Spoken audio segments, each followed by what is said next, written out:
Good morning students. हमारा class 11th का chapter चल रहा है बेटा जर्नल। ठीक है, जर्नल चैप्टर है और हमारी लास्ट 4-5 जो क्लासें हैं वो हो चुकी है। ठीक है बेटा, हमारी स्पेशल ट्रांजैक्शन इसमें चल रही थी। आज हमारी 9th स्पेशल ट्रांजैक्शन है बेटा। ठीक है, 8 ट्रांजैक्शन जो है हम कल कर चुके हैं। नेक्स्ट 9th ट्रांजैक्शन है। 9th ट्रांजैक्शन देखो बेटा, अकाउंटिंग फॉर ड्राइंग्स, मतलब कि आपको ड्राइंग्स के अकॉर्डिंग ड्राइंग्स जो है उसके अकॉर्डिंग आपके पास ट्रांजैक्शन होएगी, उसको आपको कैसे सोल्व करना है। देखो, फर्स्ट है cash withdrawn for personal use. अगर आप पर्सनल यूज के लिए आप पैसा निकाल रहे हो तो उसका सॉल्यूशन देखो बेटा क्या होएगा, ड्राइंग्स अकाउंट डेबिट। ठीक है बेटा, टू कैश अकाउंट क्रेडिट। ठीक है, नेक्स्ट बात आती है बेटा कैश विथड्रॉन फ्रॉम बैंक। अगर आप बैंक से पैसा निकालते हो फॉर पर्सनल यूज के लिए, तो उसके लिए आपके लिए देखो ड्राइंग अकाउंट डेबिट और टू बैंक अकाउंट। बैंक से आप क्या कर रहे हो, पैसा निकाल रहे हो। ठीक है बेटा, बैंक आपकी एसेट है, एसेट आपकी क्या हो रही है, डिक्रीज, इसलिए हमने इसको क्या कर दिया, क्रेडिट। ऐसे ही कैश यहाँ आपका क्या हो रहा है, कम हो रहा है। ठीक है बेटा, तो हमने इसको क्या कर दिया, क्रेडिट। नेक्स्ट देखो बेटा 10th ट्रांजेक्शन देखो, गुड्स गिवन एज चैरिटी और फ्री सैंपल और विथड्रॉन फॉर पर्सनल यूज और use in making an asset. देखो बेटा, आपको अब ये एंट्री कैसे करनी है। देखो इसमें पॉइंट देखो, गुड्स है, चैरिटी है, फ्री सैंपल है और नेक्स्ट पॉइंट पर्सनल यूज और फोर्थ पॉइंट है आपके पास एसेट। तो आप इनको देखो कैसे डील करोगे। पहली बात, इसमें आपके पास से क्या जाएगा, गुड्स जाएगा। ठीक है बेटा, गुड्स आपके पास नहीं रहेगा। ठीक है, आपने जो भी गुड्स आपने परचेज किया है वो गुड्स आपके पास नहीं रहेगा। ठीक है बेटा, तो इसको देखो कैसे डील करेंगे। पहली बात, गुड्स क्या होगा, गुड्स हमें छोड़कर चले जाएंगे एक्सेप्ट फॉर सेल। इसको आप सेल नहीं करोगे, इस गुड्स को आप बेचोगे नहीं। ठीक है, लेकिन आपके पास से जो गुड्स है वो चला जाएगा। अब देखो कैसे जाएगा, एक तो चैरिटी, मतलब कि आपने किसी को, भिखारी को दान में कोई डब्बा दे दिया। ठीक है, और दूसरा है फ्री सैंपल, आपकी दुकान पे कोई कस्टमर आया और आप ये बोले कि दुकान पर जो कस्टमर आया आपकी, तो वो बोल रहा है कि भैया मेरे को एक सैंपल के लिए दे दो, तो आपने उसको फ्री में एक सैंपल दे दिया एक डब्बे का। थर्ड बात देखो बेटा, पर्सनल यूज, जब आप अपने घर पे एक डब्बे को ले जाते हो अपने पर्सनल यूज के लिए, मतलब आप कोई डब्बा पर्सनल यूज के लिए यूज कर रहे हो, तो थर्ड पॉइंट ये है। ठीक है बेटा, और फोर्थ है एसेट, मतलब कि आपने कोई अपनी एसेट वगैरह बनाने के लिए किसी डब्बे का या किसी चीज़ का अपना जो है यूज कर लिया, तो उसमें जो है गुड्स। अब इन चारों बातों में जा रहा, आपने जो है भिखारी को दे दिया, फ्री सैंपल जो है आपने उसको दे दिया, और थर्ड बात है पर्सनल यूज के लिए आप अपने घर ले गए, और फोर्थ है एसेट, मतलब एसेट बनवाने के लिए। तो ये चारों जो चीज़ें हैं, आपने चैरिटी और सैंपल और एसेट और पर्सनल यूज, इनमें आपने इसको बेचा तो नहीं गुड्स को। ठीक है, इसमें आपको कोई कमाई नहीं हुई, कोई प्रॉफिट नहीं हुआ। ठीक है बेटा, तो इसकी एंट्री देखो कैसे करोगे। अगर आपको इस तरह की यूज ऐसे मिलता है कि गुड्स आपके पास से जा रहे हैं, अगर आप जो है सेल नहीं कर रहे हैं, तो इसमें देखो आप कैसे सॉल्यूशन करोगे, चैरिटी अकाउंट। ठीक है बेटा, या फिर फ्री सैंपल अकाउंट, या फिर ड्राइंग अकाउंट, या फिर एसेट अकाउंट। ठीक है बेटा, इनको आप करोगे डेबिट। ठीक है, टू परचेज अकाउंट, मतलब कि आपने जो परचेज किया था वो परचेज अकाउंट आपका चला गया, आपको स्टॉक आपके पास से चला गया, तो आपने परचेज अकाउंट को क्या कर दिया, क्रेडिट। और जो भी चीज़ आपने जैसे चैरिटी में बेची तो उसको चैरिटी डेबिट कर दिया, चैरिटी अकाउंट को, फ्री सैंपल को डेबिट कर दिया, ड्राइंग्स अकाउंट को डेबिट कर दिया। ठीक है बेटा, ये होती है, हमें जब भी जो है गुड्स हम बेचते नहीं है, सेल नहीं करते, सिर्फ हमारे पास से गुड्स जो है वो चला जाता है। ठीक है बेटा, नेक्स्ट देखो, जैसे कि आपको ये बोलते कि गुड्स लॉस्ट बाय थेफ्ट, आपका गुड्स जो है वो क्या हो गया, चोरी, या फिर आपका जो गुड्स है वो फायर मतलब जल गया। ठीक है, तो आपका जो भी जो भी गुड्स है वो आपका या तो चोरी हो गया या फिर जो वो गुड्स है आपका जल गया है, ठीक है। ₹10,000, जब इसका मतलब कि आपके पास से गुड्स तो चला गया, ठीक है बेटा। तो इसमें आप क्या एंट्री करोगे, टू परचेज अकाउंट, आपके पास से जो गुड्स है वो चला गया, ठीक है।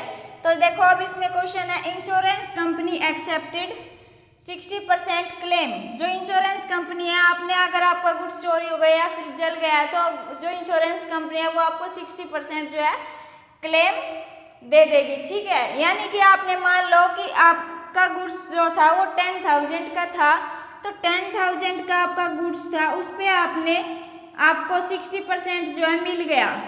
यानी कि आपको कितना मिला, कितना पैसा मिला इंश्योरेंस कंपनी से, 6,000 का, ठीक है बेटा। तो ये आपके लिए, ये किससे मिला आपको, इंश्योरेंस कंपनी से।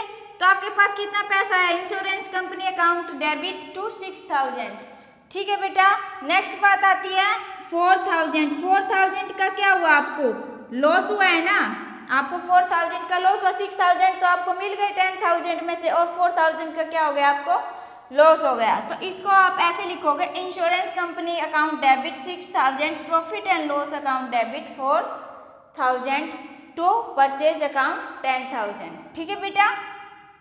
नेक्स्ट देखो, income tax paid, life insurance premium paid. अब इसकी देखो बेटा, इनकम टैक्स पेड क्या होता है, लाइफ इंश्योरेंस प्रीमियम पेड क्या होता है बेटा, ये होता है आप जो भी इनकम टैक्स पेड का मतलब होता है जो आप पर्सनल यूज के लिए जो है ओनर यूज करता है, वो होता है इनकम टैक्स पेड, ठीक है बेटा।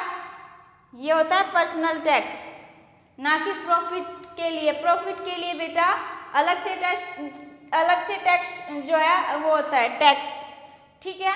अगर आप कंपनी को प्रॉफिट के लिए अगर यूज कर रहे हो तो वो अलग से होता है प्रॉफिट टैक्स, ठीक है बेटा। तो ये या तो प्रॉफिट टैक्स होएगा या फिर कॉर्पोरेट टैक्स होएगा, अगर आप कंपनी के लिए यूज कर रहे हो, ठीक है बेटा। ये है पर्सनल टैक्स, ठीक है, अपने लिए यूज कर रहे हो। तो इनकम टैक्स पेड और life insurance premium, life insurance भी आप जो है ह्यूमन के लिए यूज होता है, ठीक है बेटा।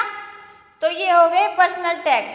तो पर्सनल टैक्स है तो हम इसको कैसे लिखेंगे, यानी कि हमारी पर्सनल है तो ड्राइंग होएगी, ठीक है बेटा। तो इसको हम लिखेंगे ड्राइंग अकाउंट डेबिट, ठीक है, टू कैश अकाउंट क्रेडिट, ठीक है बेटा। ये थी हमारी स्पेशल ट्रांजेक्शन्स। अब हम जो है एक क्वेश्चन सोल्व करेंगे बेटा, तो थोड़ा ध्यान से देखना। कुछ जो है कल जो हमने ट्रांजेक्शन की थी स्पेशल, उनके ऊपर रिलेट है, ठीक है बेटा। तो ध्यान से देखना। देखो, पास journal entries for the following transactions.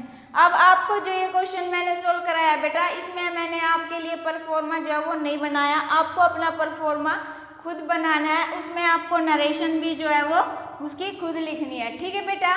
कभी आप ये सोचो कि मैं हमने पूरा करा दिया, तो इसमें बेटा क्वेश्चन जो आपकी जो ये ट्रांजेक्शन आपको मिली है, ये सॉल्यूशन मैं आपको करा रही हूँ, नरेशन और परफॉर्मा आपको खुद बनाना है, ठीक है बेटा।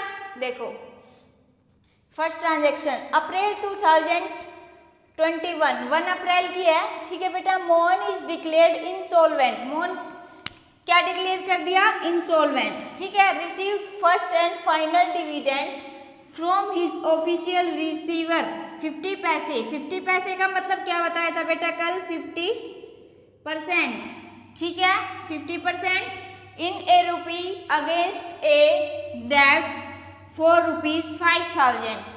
अब देखो बेटा, इसमें कह रहा है कि आपके पास जो है 50% पैसा आपने जो है रिसीव किया, यानी कि आपके पास टोटल कितने पैसे हैं है बेटा, 5,000, ठीक है। आपको मोहन को कितने पैसे देने थे, 5,000। तो मोहन ने जो है 5,000 पैसे देने थे, लेकिन उसने आपको कितने दिए, 50%, ठीक है। तो 50% आपको पैसे मिले हैं कैश में, ठीक है बेटा। तो कैश अकाउंट मिले आपको कितने हैं, 2,500। और आपको जो है नहीं मिले, मतलब आपके पैसे अब इसमें से आधे जो है नहीं मिले, तो वो क्या है आपके लिए, नहीं मिले तो वो आपके लिए बैड डेट्स है। तो इसमें हम लिख देंगे बैड डेट्स अकाउंट, मतलब कि आपको नहीं मिले। ये आपको बेटा पेपर में नहीं लिखना है, सिर्फ समझाने के लिए आपको मैंने लिख के बताया, ठीक है। तो कैश आपको 2,500 का और बैड डेट्स मतलब आपको जो पैसे नहीं मिले 2,500 के, ये दोनों आपके डेबिट हो जाएंगे, टू मोहन, मोहन को कितने देने थे 5000, ठीक है बेटा। नेक्स्ट देखो अप्रैल 2 अप्रैल की है, ₹8000 due from Ramesh is not recoverable, मतलब कि आपको पूरे 8000 जो रुपीज है नॉट रिकवरेबल, मतलब कि आपको नहीं मिले, आपका जो पूरा पैसा है वो मर गया, ठीक है। तो आप क्या लिखोगे, bad debts account debit to Ramesh, Ramesh को कितने देने थे 8000, ठीक है बेटा। नेक्स्ट देखो Shyam who own ₹15,000 became insolvent and 50% is received from his estate, जो श्याम है उसको जो है कितने देने थे 15,000 रुपये, फिर वो क्या हो जाता है इंसॉल्वेंट, उसके बाद जो है उसका जो है थोड़े दिन बाद वो बोलता है कि 50% मैं आपको जो है पैसे दे दूंगा। तो अब देखो इसकी एंट्री कैसे होगी, उसको स्टेट से मिले, स्टेट मतलब उसकी जो प्रॉपर्टी वगैरह उससे आपको 50% मिला है, ठीक है बेटा। तो देखो इसकी एंट्री कैसे होगी 3 अप्रैल की, कैश आपके पास कितना आया 15,000 देने थे ना बेटा, तो आधा आपके पास कैश आ चुका है, ठीक है 7,500, और आपके कितने पैसे मर गए हैं 50% आपके पैसे चले गए हैं, तो bad debts account to debit ₹7,500 to Shyam, कितने देने थे 15,000, ठीक है बेटा। नेक्स्ट देखो रिसीव्ड ₹10,000 इन कैश, कैश में आपको कितने पैसे मिले हैं 10,000 from son for bad debts return of last year, मतलब कि आपका जो मर गया था पैसा आपको वो मिला है 10,000, आपको जो रिसीव हो गया, अचानक उसको जो आपका डेटर था उसने जो है आपको ये बोल दिया कि मैं आपके जो पैसे दे रहा हूँ, तो आपने जो लास्ट ईयर आपने जो भी लास्ट ईयर जो है एंट्री की थी कि भाई मेरे पैसे जो है मर गए हैं, बैड डेट्स हो गए हैं, तो अब वो आपको पैसे दे रहा है, ठीक है बेटा। तो इसकी एंट्री देखो 4 अप्रैल की, कैश अकाउंट डेबिट 10,000, आपके पास पूरा पैसा आ गया है, बैड डेट्स रिकवर्ड, मतलब कि आपके पैसे रिकवर हो गए हैं 10,000, ठीक है बेटा। ये था हमारा क्वेश्चन और ये थी हमारी कुछ स्पेशल ट्रांजैक्शन, ठीक है बेटा। नेक्स्ट क्लास में भी हम जो है क्वेश्चन सोल्व करेंगे, ठीक है, और आप भी अपनी इलस्ट्रेशन जो है स्टार्ट कर दीजिए। आज की क्लास में बेटा इतना ही, थैंक यू।